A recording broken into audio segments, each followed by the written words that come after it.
There's an epidemic in America that is much worse than opioid addiction and more deadly than COVID 19. Obesity is killing many Americans daily, and this could be avoided for many with a few lifestyle changes. Just over 4 months ago, I was considered obese and on a downward slope with my health. Now, I'm far from a professional athlete or even in the best shape that I can or want to be in, but I have seen the transformations that can take place with a few minor lifestyle changes and more knowledge pertaining to health. Welcome to A Different Way of Eating Part 2. Today I will discuss why obesity in America is a major issue and possibly our most deadly, but at the same time, our most overlooked health problem. I will discuss how simple lifestyle changes through education can help us get out of this hole. I'll then provide some counter arguments for these topics. Many Americans are suffering from obesity, and this can have extremely damaging consequences. The Centers for Disease Control and Prevention's website stated that in 2017 to 2018, 42.4% of adult Americans aged 20 and over were in fact obese. This 42.4% is a rise from the 1999 to 2000 rate of 30.5%, according to the CDC's website. So in less than 20 years, that's an almost extra 12%, which equals about 39 million Americans that are now obese. Obesity is measured by calculating one's body mass index, BMI. Your BMI is calculated by taking your weight in kilograms and dividing it by your height in meters squared. If this number is above 30, you're considered obese. If this number is above 25, you're considered overweight. There are some flaws with taking blind measurements of BMI. I will discuss those later, but it proves to be a decent way of calculating obesity for most. This is a major problem because obesity, according to the CDC's website, can lead to heart disease, stroke, type 2 diabetes, and certain types of cancer. And these are among the leading causes of preventable premature death. The COVID-19 pandemic has shown us just how dangerous being obese can be. About 78% of people who have been hospitalized, needed a ventilator, or died from COVID-19 have been overweight or obese, as reported by Berkeley Lovelace Jr. Sadly, my father was one of those statistics. He was dealing with a multitude of issues that stemmed from a work-related injury and caused him to have excessive weight gain since then. Obesity affects close to half our population, but this could be avoided if more people are educated about things they put into their body and about exercise. Educating the American population on food and exercise could help prevent many unnecessary deaths caused by obesity. The first thing we should do as a nation is come to a consensus and educate people on what foods are good, bad, and still may be up for debate. What I mean by this is a lot of people are not aware that the food pyramid we used to go off of was a complete work of fabrication that was paid for by the food industry. We should also let people know that it is okay to be hungry or miss a meal or two a day. So when we have those ghrelin spikes, which is also known as the hunger hormone, they make us feel hungry. But as Mark Sisson and Brad Kern state in their book, 2 Meals a Day, those ghrelin spikes tend to go away after 20 minutes or possibly less if you can occupy your time doing something physical. The nurse practitioner and health coach, Cynthia Thurlow, suggests that people could reduce their caloric intake by 20 to 40% by skipping breakfast alone. We can try to just not go to fast food so often.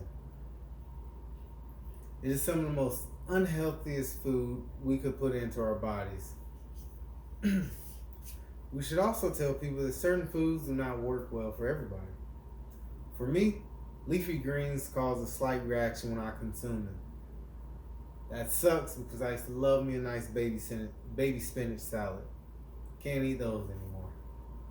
Some people like myself get extremely bloated from eating bread and other wheat products because gluten just isn't good for humans or anything really.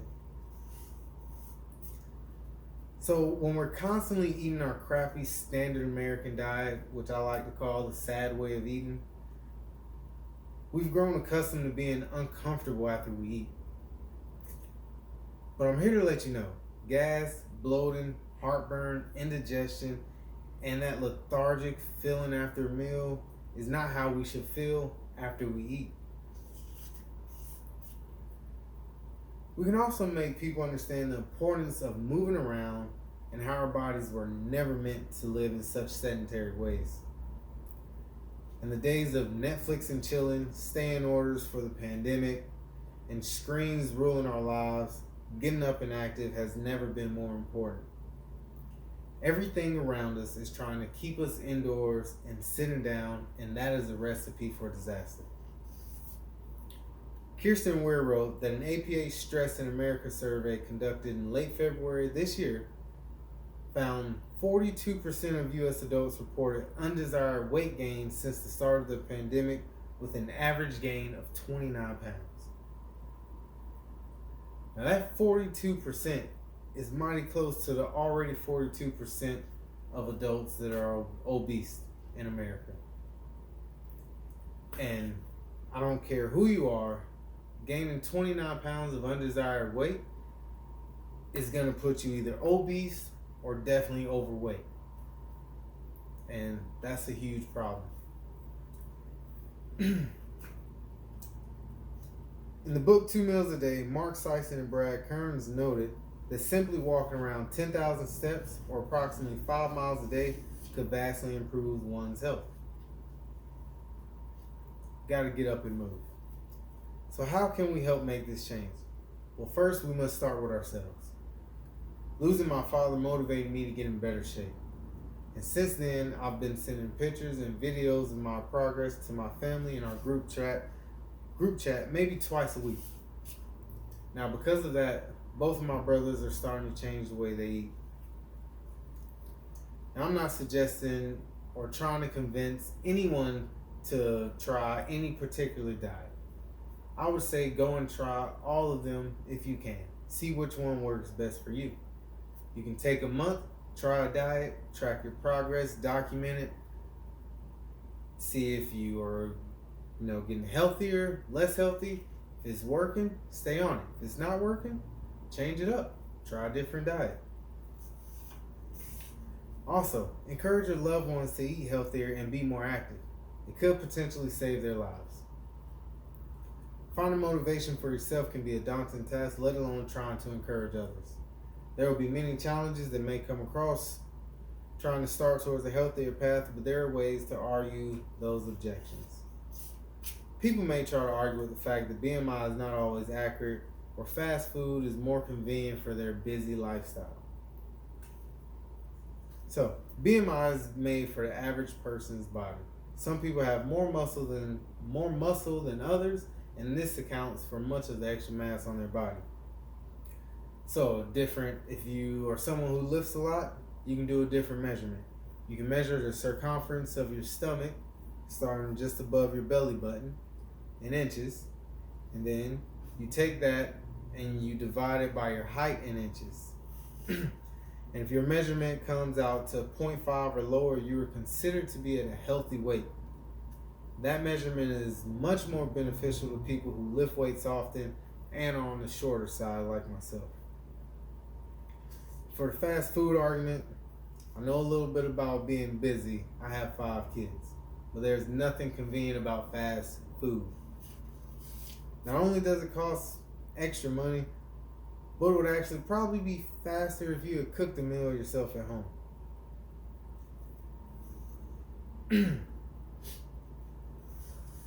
So, today I talked about our most overlooked and under-discussed health problem in America, and that's obesity. And I discussed ways to change this crisis. I also briefly went over counter arguments for my problem and solution. Educating people on food and exercise could help control our major obesity epidemic. Try different ways of clean eating that work for you. Please encourage your loved ones to do the same. It could very well be the conversation that helps save their life. Close to half our country is overweight and or obese. This problem has taken the best man I've ever known away from me. I'll forever think that if I tried to convince my father a little more to get in better shape, that he would still be here and he would have been able to hold my son, his grandson. I don't want anyone to feel this pain that I feel daily. So please, be healthier and convince your loved ones to be healthier as well. Thank you for watching.